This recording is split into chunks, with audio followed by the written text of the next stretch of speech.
নমস্কাৰ প্ৰিয় বন্ধুসকল, আপোনালোক সকলোকে পুনৰ আমাৰ চেনেলটোলৈ স্বাগতম। আজি আমি আপোনালোকৰ বাবে আমাৰ দুজনী ধনী দুখীয়া বান্ধৱী একেটাই দৌৰা নামৰ কাহিনীটোৰ অন্তিমটি খণ্ড লৈ আহিছোঁ। আশা কৰিছোঁ ভিডিঅ'টো যে আপোনালোকৰ ভাল লাগিব। তেন্তে আহকচোন এতিয়া আমি কাহিনীটোৰ মাজলৈ আগবাঢ়ি যাওঁ। অৰ্ণৱে দুয়োজনীকে এনেকৈ একেলগে দেখি সঁচাই খুবেই আচৰিত হ'ল আৰু তাৰ বুজিবলৈ বাকী নাথাকিল যে সিহঁত দুয়োজনী আচলতে বেষ্ট ফ্ৰেণ্ড। কিন্তু এতিয়া সি কি কৰিব একো উপায় বিচাৰি নাপালে। এতিয়া সি দুয়োজনীৰ সন্মুখলৈ এনেকৈ গুচি যাব নোৱাৰে। গ'লেই সকলোবোৰ ধৰা পৰি যাব আৰু সি বৰষাক বুজাম বুলি ভবা কম বুলি ভবা কথাবোৰে বেলেগ কিবা ৰূপহে ল'বগৈ আৰু সকলোবোৰ কথা তীখাৰ সন্মুখলৈ আহি যাব। গতিকে এতিয়া সি কেনেকৈ দুয়োজনীৰ সন্মুখলৈ যায় তাকে চিন্তা কৰি সি অকণমান দূৰত ৰখিয়ে অপেক্ষা কৰি থাকিল যাতে বৰষাৰ ওচৰৰ পৰা তীখা আঁতৰি যায়। তীখা ঘৰলৈ যোৱাৰ পিছতহে সি বৰষাৰ ওচৰলৈ যাব বুলিও ঠিক কৰিলে, কাৰণ দুয়োজনীৰ সন্মুখলৈ একেলগে যোৱাটো সম্ভৱ নহয়। তেনেকৈ সি বহু সময় অপেক্ষা কৰি থাকিল।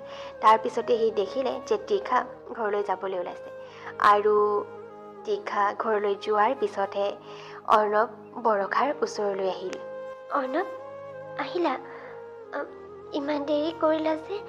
মানে তুমি অথনিয়ে ওলাইছোঁ বুলি কৈছিলা অফিচৰ পৰা?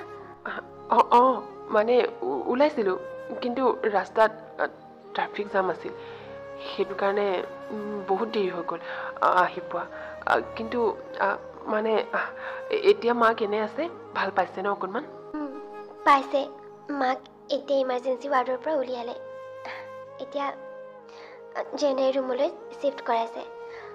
ডক্টৰে কৈছে আৰু 2 দিন থাকিলে হ'ব, তাৰপিছতে আমি মাক ঘৰলৈ লৈ যাব পাৰিম। মা এতিয়া আগতকৈ বহুতখিনি সুস্থ হ'ল। এতিয়াহে অকণমান মনটো ভাল লাগিছে জানানে?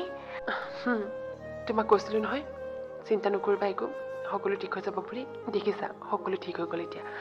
পিছে তুমিতো কৈছিলা তোমাৰ লগত তোমাৰ কোনোবা বেষ্ট ফ্ৰেণ্ড এগৰাকীও আছে, তুমি যেনিয়ে অকলেহে আছা? আছিল, মোৰ বেষ্ট ফ্ৰেণ্ড এগৰাকী আছিল। এইমাত্ৰহে তাই গৈছেগৈ, তুমি অহাৰ আগে আগে আৰু। মা অকণমান এতিয়া সুস্থ হ'ল যে, চ' ময়ে তাইক ক'লোঁ এতিয়া তাইৰ ঘৰলৈ গৈ অকণ আৰাম কৰক বুলি। যোৱাকালি ৰাতিৰ পৰা তাইও মোৰ লগতে আছে। তাই নহ'লে যে মোৰ কি হ'লহেঁতেন, অকলে অকলে কোনফালে কি কৰিলোহেঁতেন। গতিকে খবৰ পাই তাই দৌৰ মাৰি আহিল। তাই কেৱল মোৰ বেষ্ট ফ্ৰেণ্ডে নহয়, তাই মোৰ বাবে সকলো। মোৰ নিজৰ বাইক ভনীয়েকতকৈও বেছি আপোন। তাই নহ'লে মই যেন একো কথা চিন্তাই কৰিব নোৱাৰোঁ। প্ৰত্যেকটো ক্ষেত্ৰতে তাইক দৰকাৰ হয়েই। অৰ্ণৱৰ বৰষাৰ মুখেৰে তীখাৰ এনে কথা শুনি প্ৰশংসা শুনি বুজিবলৈ আৰু বাকী নাথাকিল যে আচলতে তীখা আৰু বৰষাৰ বন্ধুত্ব কিমান গভীৰ। তাৰপিছতে কিছু সময় হস্পিটেলতে পাৰ কৰি মাকৰ খা খবৰ লৈ অৰ্ণৱ আহিবলৈ ওলাল। বাৰু ময়ো এতিয়া গৈ থাকিব লাগে, অফিচত এনেকৈ এৰি থৈ আহিছোঁ। পিছে বৰষা, তোমাৰতো কষ্ট হৈছে ৰাতিপুৱা টোপনি খতি, তুমিও অকণমান আৰাম কৰি ল'বগৈ লাগিছিল। আৰু লগত তোমাৰ থাকিবলৈ কোনো নাই নেকি? মানে তোমালোকৰ কোনোবা ৰিলেটিভ মানুহ? আছে, মাহীহঁত আহিব এতিয়া। মাহীহঁত আহিলেই মই ঘৰলৈ যাম, অকণমান শুই ল'মগৈ। গোটেই ৰাতিটো টোপনি খতি হৈছে। এতিয়া মা অকণমান সুস্থ হৈছে যেতিয়া, এতিয়াহে শান্তিত অকণমান চাগে চকুটো মুদিব পাৰিম। আৰু তীখাও আবেলিলৈকে আহিবই চাগে। বাৰু দিয়া, তুমি এতিয়া গৈ থাকা। আৰু মই চাগে এসপ্তাহমান অফিচলৈ আহিব নোৱাৰিম। দেখিছাই নহয়, 2 দিনৰ পিছত মাক ঘৰলৈ লৈ গ'লোঁ, আকৌ মাৰ কেয়াৰ ল'ব লাগিব নহয় অলপ দিন ভালকৈ। তুমি একেবাৰে চিন্তা কৰিব নালাগে, এইবোৰ টেনশ্যন নল'বাই। তুমি যিমান দিন লাগে মাৰ কেয়াৰ কৰা, মোৰ একো আপত্তি নাই। অফিচৰ ফালৰ পৰা তোমাৰ ফুল ছুটি। তাৰপিছতে অৰ্ণৱ হস্পিটেলৰ পৰা গুচি আহিল আৰু সেইদিনাখন সন্ধিয়ালৈকে অৰ্ণৱৰ মাকে অৰ্ণৱক জানিবলৈ দিলে যে বিয়াৰ দিন বাৰ আচলতে চোৱা হৈ গৈছে আৰু 2 মাহৰ পিছত খুবেই ভাল দিন এটাতে অৰ্ণৱ আৰু তীখাৰ বিয়াৰ দিন ঠিক কৰা হৈছে। এইবাৰতো অৰ্ণৱ আৰু বেছি বিপদত পৰিল। 2 মাহ, মাত্ৰ 2 মাহ আছে আৰু 2 মাহৰ পিছতে তাৰ বিয়া ঠিক কৰা হৈছে। কিন্তু এতিয়ালৈকে সি বৰষাক ক'বই পৰা নাই। আজি সি বৰষাক ক'ম বুলি ভাবিছিলে মাত্ৰ, কিন্তু হ'লগৈ এইখন। এতিয়া এনেই বৰষা ইমান চিন্তাত আছে মাকৰ, গতিকে এতিয়া তাইক এনেবোৰ কথা কোৱা একেবাৰে উচিত নহ'ব। কিন্তু সি ক'ব কেতিয়া, তাকে ভাবি উৰ নাপালে। তেনেকৈ 2 দিন পাৰ হ'ল। 2 দিনৰ পিছত বৰষাৰ মাকক হস্পিটেলৰ পৰা ঘৰলৈ আনিলে আৰু ফোন কৰি যেতিয়া অৰ্ণৱে গম পালে যে মাকক ঘৰলৈ অনা হৈছে তেতিয়া সি ঠিক কৰিলে যে মাকক খবৰ লোৱা চলেৰে সি বৰষাৰ ঘৰলৈ যাব আৰু বৰষাৰ ঘৰতে গৈ সকলোবোৰ কথা ভালকৈ বুজাই ক'ব কাৰণ মাক দেউতাকৰ মনত এতিয়া আৰু সি দুখ দিব নোৱাৰে ইফালে বিয়াৰ দিন পৰ্যন্ত ঠিক হ'ল গতিকে এতিয়া সি মাক দেউতাকক বুজাবলৈ গ'লে মাক দেউতাকে অন্তৰত বৰ দুখ পাব আৰু যিটো সি কেতিয়াও হ'বলৈ দিব নোৱাৰে গতিকে সি বৰষাকে বুজাব লাগিব বুলি ঠিক কৰিলে আৰু বৰষাক বুজাবৰ বাবে সি মাকৰ খবৰ লোৱাৰ চলেৰে বৰষাৰ ঘৰ ওলালগৈ আহা অৰ্ণৱ বহাহি হ'ব বাৰু বৰষা মা এতিয়া কেনে সম্পূৰ্ণ সুস্থ হ'লনে মা এতিয়া সম্পূৰ্ণ সুস্থ হস্পিটেলৰ পৰা আহোঁতেই মা একেবাৰে সুস্থ হৈ আহিছে এতিয়াহে মনটো ভাল লাগিছে মোৰ আনকি জানানে মা এতিয়া মাহীৰ লগত অকণমান আবেলি খোজকাঢ়িবলৈ বুলিও ওলাই গৈছে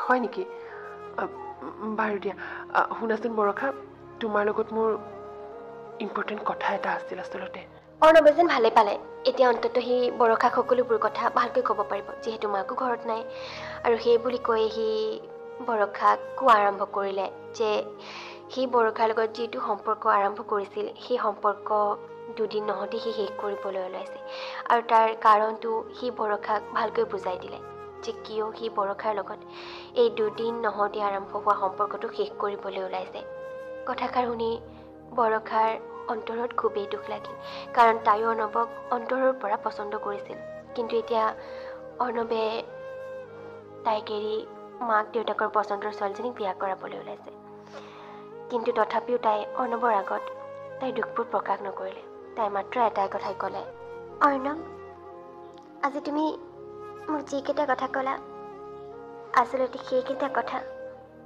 শুনি মই তোমাৰ ওপৰত আৰু বেছি গৌৰৱে কৰিছোঁ কাৰণ আজিৰ দিনতো এনেকুৱা ল'ৰা আছে যিয়ে নিজৰ মাক দেউতাকৰ কথা ৰাখিবলৈ গৈ এনেকৈ বাৰু দিয়া আচলতে কপালত যি লিখা থাকে সেয়াই হয় আৰু আমাৰ কপালত চাগে এয়ে লিখা আছিল আমাৰ সম্পৰ্ক এই দুদিনীয়াই আছিল চাগে হ'ব দিয়া তোমাৰ বিয়ালৈ শুভেচ্ছা থাকিল কিন্তু তোমাৰ লগত যিজনী ছোৱালী বিয়া হ'বলৈ ওলাইছে তাই সঁচাই খুবেই লাগি ছোৱালী এইটো সময়ত আকৌ বৰষাহঁতৰ ঘৰত তীৰ্ষাও আছিলহি আচলতে তীৰ্ষাও যে সিহঁতৰ ঘৰত আছিল সেই কথা অৰ্ণৱক ক'বলৈ পোৱাৰ আগতে অৰ্ণৱে তাৰ মনৰ কথাবোৰ বৰষাৰ আগত কোৱা আৰম্ভ কৰি দিলে আৰু সেইটো সময়ত যে ভিতৰত তীৰ্ষাও আছে সেই কথা বৰষাই অৰ্ণৱক ক'বলৈকে নাপালে এইফালে তীৰ্ষাই ভিনীয়েক হ'বলগীয়া ভিনীয়েক আহিছে বুলি দৌৰ মাৰি চাবলৈ আহোঁতে সিহঁত দুয়োৰে আটাইবোৰ কথা শুনা পালে আৰু অৰ্ণৱক তাই দেখি তাইৰ কথাবোৰ শুনি সকলোবিলাক বুজি পালে যে সি কি কৈছে তাৰ বিয়া কাৰ লগত ঠিক হৈছে আৰু মাক দেউতাকৰ সুখৰ কাৰণে যে সি বৰষাক এনেকৈ এৰিবলৈ ওলাইছে সেই সকলোবোৰ কথা তীৰ্ষাই গম পালে আৰু তীৰ্ষাই এইটো বুজি উঠিল যে অৰ্ণৱে তাইক নহয় বৰষাক ভাল পায় তাইৰ লগত বিয়াত বহিবলৈ ওলাইছে কেৱল মাত্ৰ মাক দেউতাকৰ কথা ৰাখিবলৈহে প্ৰথমতে দেখি অৰ্ণৱক তাই আচৰিত হৈছিল কিন্তু এতিয়া তাই কথাবোৰ শুনি সকলোবোৰ বুজি পালে আৰু তাৰপিছতে তাই ভিতৰৰ পৰা ওলাই আহিল আৰু আহিয়েই ক'লেহি যে বৰষা তই চিন্তা কৰিব নালাগে তোৰ কপালত অৰ্ণৱৰ লগত বিয়া হ'বলৈকে লিখা আছে অৰ্ণৱ মোকো দেখি আচৰিত হৈছে চাগে নহয় জানো আৰু বৰষা তইতো একো গমেই নাপাওঁ কিন্তু শুন মই সকলো গম পাই গৈছোঁ ভিতৰৰ পৰাই মই সকলোবোৰ কথা শুনাও পাইছোঁ আৰু বুজিও পাইছোঁ এতিয়া মই তহঁতক বুজাই দিছোঁ আচলতে ঘটনাটো হৈছে কি আৰু অৰ্ণৱৰ বিয়া কাৰ লগত ঠিক হৈছে এই বুলি কৈয়ে তীৰ্ষাই সকলোবিলাক কথা দুয়োটাৰে আগত কৈ গ'ল বৰষাইও বুজি পালে যে আচলতে কি হৈ আছিল আচলতে অৰ্ণৱে বেলেগক নহয় তাইৰে বেষ্ট ফ্ৰেণ্ড তীৰ্ষাৰ লগতে বিয়াখন ঠিক কৰিছিল আৰু মাক দেউতাকৰ কথা ৰাখিবলৈ সি কেনেকৈ তীৰ্ষাক বিয়া কৰাবলৈ ওলাইছিল অৰ্ণৱো বুজি পালে আৰু তীৰ্ষাই ক'লে যে এতিয়া তাই আৰু সিহঁতৰ মাজৰ পৰা ওলাই যাব মানে তাইয়োতো মাক দেউতাকৰ পচন্দৰ মতেহে অৰ্ণৱৰ লগত বিয়াত বহিবলৈ ওলাইছিল গতিকে এতিয়া তাই জানিলে যেতিয়া এতিয়া আৰু বিয়াত বহিব নোৱাৰে এতিয়া তাই অৰ্ণৱৰ বিয়াখন বৰষাৰ লগতে কৰাব আৰু সেই বুলি কৈয়ে তাই অৰ্ণৱৰ মাক দেউতাক অৰ্ণৱ নিজৰ মাক দেউতাক সকলোকে নিজৰ ঘৰলৈ মাতি আনি অৰ্ণৱৰ সকলোবোৰ কথা ক'লে মাক দেউতাকেও বুজি পালে যে আচলতে অৰ্ণৱে বৰষাকে পচন্দ কৰে আৰু মাক দেউতাকৰ বাবে সি ইমান ডাঙৰ ত্যাগ কৰিবলৈ ওলাইছিল গতিকে মাক দেউতাকেও তাক লৈ আৰু বেছি গৌৰৱে কৰিলে আৰু ক'লে যে তাৰ পচন্দ মতে মাক দেউতাকো তাৰ বিয়াখন কৰাই দিব। আৰু তৃষাৰ মাক বাপেকো বুজি পালে আৰু তাৰপিছতেই আটাইকেইখন ঘৰে মিলি অৰ্ণৱ আৰু বৰষাৰ বিয়াখন ধুমধামেৰে কৰি পেলালে। তেনেহ'লে বাৰু আমাৰ কাহিনীটো আজি কেনেকুৱা লাগিল? দুয়োজনী বেষ্ট ফ্ৰেণ্ডৰ একেটাই দৰা আছিল, কিন্তু অৱশেষত যেনিবা সকলোবিলাক ঠিক ঠাক হৈ গ'ল আৰু বিয়া হ'ল বৰষাৰ। আৰু তাকে দেখি তৃষাৰ কিন্তু অলপো বেয়া নালাগিল। যদিও তাই অৰ্ণৱক প্ৰথম দেখি পচন্দ কৰি পেলাইছিল, তথাপিও তাই বেষ্ট ফ্ৰেণ্ডৰ লগত যে এতিয়া অৰ্ণৱৰ বিয়াখন হৈছে তাত যেন তাই আৰু বেছি সুখীহে হ'ল। আৰু ভগৱানক এটাই প্ৰাৰ্থনা কৰিলে যে সিহঁত দুয়ো সদায় সুখত থাকক। তেনেহ'লে আমাৰ কাহিনীটো কৰিছোঁ ইয়াতে শেষ। আপোনালোকৰ বাৰু কেনেকুৱা লাগিল? যদি ভাল লাগিল এটা লাইক আৰু এটা কমেণ্ট নিশ্চয় কৰি দিব। আৰু যদি আপোনালোক আমাৰ চেনেলটো নতুন, আজি প্ৰথমবাৰ কাৰণে আহিছে আমাৰ চেনেলটোলৈ আৰু ভিডিঅ'সমূহ চাই ভাল পাইছে, তেন্তে আমাৰ চেনেলটো ছাবস্ক্ৰাইব কৰি থৈ যাব। তেন্তে লগ পাম পুনৰ এটা ধুনীয়া আৰু নতুন কাহিনীৰ সৈতে। তেতিয়ালৈকে